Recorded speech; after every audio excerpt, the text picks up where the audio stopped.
So the next thing we'll talk about here is we're going to learn another function that will allow Python to interact with us. So as opposed to maths, where we are just performing calculations on expressions and variables and pronumerals and algebra and that type of thing, Python adds the extra ability to receive input from the user. So you can interact with it. You can type things in. You can supply information or data from the outside into your program, and the program will act on that. Okay, so the way we do that is we're going to use another function, and this time it's going to be called the input function. Once again, it's a word followed by brackets, and the thing inside the input function is not a mathematical expression, but it's actually going to be a string, and the string will be the question that is displayed to the user that will prompt the user what to type in, what to supply as information. Okay, so if we were to say, what is your height, like this, okay? So taking a look at that, that looks like a print function. It's got the function and then the text inside, surrounded by quotes. But if you run that, you'll see that it displays the text just like a print function would do, but you may also notice there's a blinking cursor afterwards, which is where the input function is pausing and allowing user to type in information. Okay, so if we said we could type in anything here, so we can type numbers, we can type letters, we can type symbols. The input function will allow the user to type whatever keys they can click or press on their keyboard. Okay, so if I said, I don't know, let's say 180, okay, and I press enter, okay, that will then cause whatever the user to type in to be passed into the rest of the program to continue. Okay, so similarly, you can type 180. Okay, so you can type text as well. You can type a mixture of text and letters like that. Okay, so that is the input function. It just stops and allows the user to type in information. So that's not particularly useful if we are not able to take that information and work with that. Okay, so that's the whole point of having Python be interactive. It's to let users supply information and then save that information so that our programs can act on that by performing calculations on it or other things on it later. Okay, so we're going to go through an example here where, and we'll go through this together. We're going to have the user type in. So imagine the situation where, you know, a student does a test and then gets a score for their test, and you know the test isn't out of 100. So let's say the test was out of 20, and they got, say, 16 out of 20.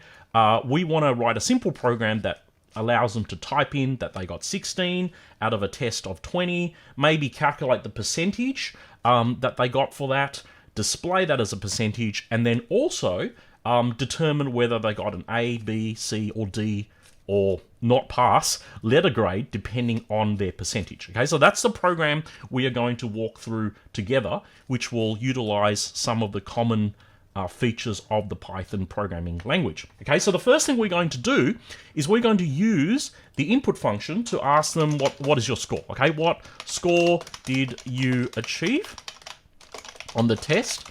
Okay, so if we run this, we see the question, and then they can type in whatever they want. So let's go with that example 16. So if they type in 16, that's great, but then our program ends there.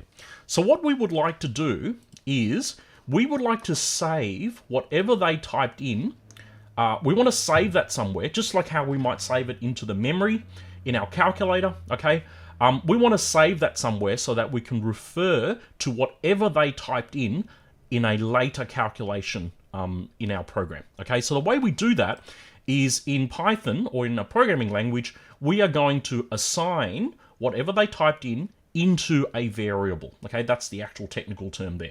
So the way we do that is we are going to use the equal sign in Python. So the equal sign in Python is called the assignment operator, and it's a little bit counterintuitive because whenever Python sees the equal sign, it actually reads the line of code from right to left. So it actually does the right-hand side first. Okay, so that's why we'll have the input first, And then when it's done, it's going to then take whatever it evaluates on the right-hand side, which in this case is whatever the user typed in, and it's going to assign that into a variable on the left-hand side. Okay, so notice here, I'm creating a new variable in Python. I'm calling it the letter S, okay, just like how we have variables in mathematics, like X or Y or A or B or C. I'm using the letter S to denote score. So if we run this now, and I type in 18, the program doesn't do anything more, that we can see in terms of the output, but behind the scenes, it has actually taken what the user typed in, 1 and 8, the symbols 1 and 8, and put that into a variable with the name S, okay? So it's also interesting to note that you can actually, in Python, which is different to mathematics, you can use variables that contain multiple letters, okay? And so, yeah, you can use multiple letters in the variable. You cannot have spaces in the variable name, though, okay? But you can have multiple letters. I'm just going to use one letter just because it might be a bit more familiar to mathematics right now, okay? So that's our first piece of information. Let's do the next question. So let's just say, what was the test scored out of? Or what was the total score on the test? Okay, so same question. Okay, so if we run that now, you say 18, okay, 20, okay, and that works, but in order to make that useful, we are going to assign that maybe to the variable t. So now S will contain whatever they typed in the first question, and then t will be whatever they typed in for the second question. So what happens now is I just want to show you, we are going to do this. Okay, so I'm just going, this is just a test line that I'm typing in here to illustrate how Python works very quickly. I'm going to use the print function again, like what we saw before, where we can put mathematical expressions in here. Previously, we had, 1 plus 1 or other kind of literal numbers that we put in here. But with the print function and in Python, you can actually use variable names as well. So in this case, if we have S plus T, we have two variable names here, S and T. And because they are not on the left-hand side of an equal sign, that the variables are kind of sitting by themselves here, okay? When Python sees variables that are not sitting on the left-hand side of an equal sign, what it does is it looks inside the variable and it substitutes the value it finds there for that variable, okay? So in this case, it should look at what the user typed in for S, which was, in our example here, 18, and it will put 18 in here. And it should look inside the t variable, which was whatever they type in the second answer, which was 20. And it should substitute 20 in here, and it should then add them together, evaluate the arithmetic operator there for addition, and then display the final value. Okay, so before we go on, just do a quick pause and just check and guess, what do you think? I'm going to run this now. So let's say we type in the same thing here. So let's say 18, and I'm going to type 20. So before I press enter and it goes to that final line, what do you think will be displayed down here? Okay, so let's have a think about that. You might say 38 or something like that. So let's press enter and see what we actually get. And we see it's actually 1820.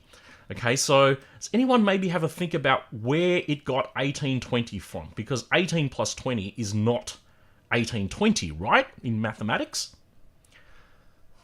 So the reason why it came up with 1820 is it is this plus sign at the moment is just joining together these symbols, these digits, okay? So the reason why it does that is the input function by default is going to convert everything into text. Okay, because remember, when you are typing in this thing, so let's say I type in 18, okay, I can type in the words 18, and I can type in the word 20, okay? So in this case, the plus will be 1820, because it's treating the first as a word and the second as a word. Similarly, I can say, red balloon, okay, and it will join it together as red balloon. So you can kind of see why if I type 18 and 20, when it joins together, you get 1820. So we don't want it to do this. We want to actually tell Python to treat whatever the user typed in not as a word or as a piece of text where when you join pieces of text, it just puts one after another. You want it to treat it as a number so that when you use the plus sign, it performs the addition operator, not putting together pieces of text, okay? So we have to tell Python that whatever they're going to type in, we want to treat that as an integer for in this case, okay? So the way we do that is, so remembering our order of operations, it also applies to functions as well. So what I'm going to do here is immediately after, so remember the equal sign here in the very first line, it's going to do the right-hand side first, which is going to ask the user to type in something. They type in 18. Immediately after that, I'm going to use another function, which is called int. Okay, so that's going to convert whatever is inside the brackets into an integer. Okay, so if we just look at the order of operations here, so we've got nested brackets, so obviously we always do the inner bracket first, so that will be the input function. So that's going to be whatever the user typed in. Okay, so let's say they type in 18, right, so that will be substituted into that whole expression, and then the function int runs on that, which will convert that to a number. Okay, so the int function will convert whatever they typed in into a number so that our plus sign will operate as an addition, not as a joining operator between two pieces of text. Okay, so I'm going to do that for the next one as well. So I'm going to make sure that we're going to treat S and T as numbers, as ints. So if we run this now, 18 and 20, we will now see 38 because it is now performing the plus sign as an arithmetic addition because it knows S and T are both numbers as opposed to text. Okay, so that's a little bit of an aside, but it's important to know that because when we do other operations like division, which we're going to do to calculate the percentage, they both have to be numbers in order for the addition operator to work. Okay,